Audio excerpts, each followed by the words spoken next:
Hello World Wide Web. Today is the fourth part of our video series on interpersonal neurobiology. Today we're going to be talking about memory integration. Last week we spoke about bilateral integration, or the ability to use the gifts of both hemispheres of our brain. So this week, memory integration, which is how our past experiences shape our present day reality. So our mind is neuroplastic, meaning it changes structure and function based on what it has experienced in the past. So we can think of this kind of like an old tree. If we look at an old tree, we look at its trunk and its branches, we can tell something about the history of it, maybe where the water came from, where the sunlight came from, if there were storms or fires, how rich the soil was, right? We can tell all of this just by taking a look at the tree. So our mind is similar, except in the sense that instead of being able to perceive the evidence of its history, we feel it, right? So instead of seeing the structure, we just feel it in our everyday perceptions. So the mind is predictive also, meaning it uses our past experiences to try to anticipate the future and the possibilities of the future.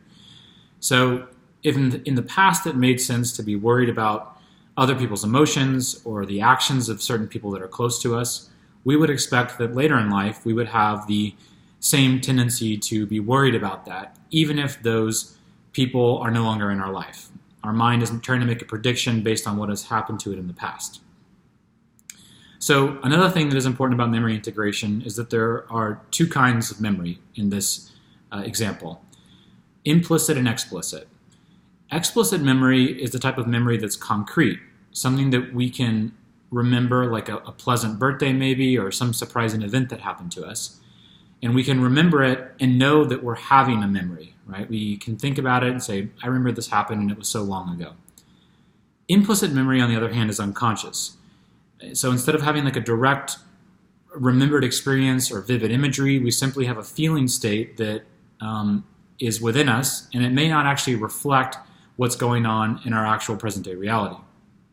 So when we experience implicit memory, we don't realize we are experiencing memory. Instead, it just feels like reality to us.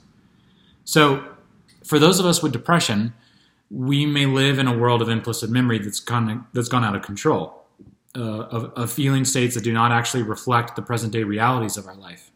So we might have anxiety, we might have lethargy, we might have agitation for a lot of the time, but it doesn't really connect to the realities of our life. So implicit memory can be like an invisible hand that guides our life. And the roots of complicated implicit memory can be a lot of different things. It can be developmental trauma. It can come from childhood and some dysfunctional things that were happening then, maybe within our own family. It can also come out of a trauma, car accident, combat. Anything that was extremely shocking to us can really throw off our implicit memories. So in therapy, how we work on implicit memory is by talking a lot about the past. Even if we don't have a clear memory of the past, we just slowly start to work backwards. And the more we talk about it, the more we encode new memory and new meaning to whatever memories we have. And so this is the key. We don't erase the old memory. We simply encode new memory over the top of it, which then makes it more functional. We make the unconscious conscious. We make the implicit explicit. And this way we slowly start to encode new memory and hopefully become happier, healthier, more productive. So that's going to do it for this week. Hope you've enjoyed it. Stay tuned for the next one.